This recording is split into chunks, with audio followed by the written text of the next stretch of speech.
স্বপ্ন হচ্ছে যেভাবে একটু একটু করে আগাচ্ছি ওইটাই হতে থাকুক। আর কোনো ফিল্মে তো প্লেব্যাক করার ইচ্ছা আছে, দেখা যাক বাকিটা কি হয়। একটা ভালো জায়গায় পৌঁছাতে চাই এই আর কি। এখন পর্যন্ত অফার পেলে তো করেই নিতাম। নাটকে করেছি অনেকগুলো, বাট ফিল্মে এখনো পর্যন্ত হয়নি। সেটা ইচ্ছে তো অবশ্যই সবারই যেমন থাকে, আমারও প্রচুর ইচ্ছে। আমার হচ্ছে সাকিব খানকে অনেক বেশি পছন্দ, তো সেই জায়গায় ওনার ফিল্মে গান গাওয়ার ইচ্ছে আমার। একটু একটু করে এগোচ্ছি, বাকিটা তো সব উপরওয়ালার হাতে। আমরা তো চাইলে অনেক কিছু হয়ে যায় না, হবেও না, তো দেখা যাক। কখনো তো হয়েও যেতেও পারে। আমার হচ্ছে ওনাকে ওইভাবে করে ভালো লাগতো না, বা ওইভাবে করে ফিল্ম দেখা হতো না ওনার।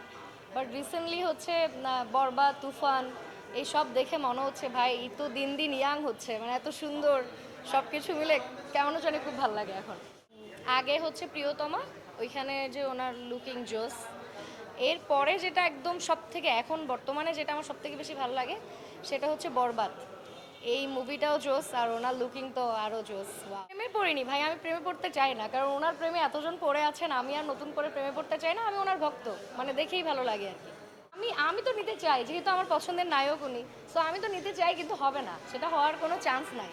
দেখেন আমাদের দেশের এখন প্রথম সারির সুপারস্টার বলতে পারেন সাকিব খানই তো এখন। ওনার জন্য ওনার জন্য তো ওনার সাথে যে কাউকেই অভিনয় করতে বললে উনিই রাজি হয়ে যাবে, সেটা আমি কেন, আমিও তো রাজি। বাট সেটা হবে না।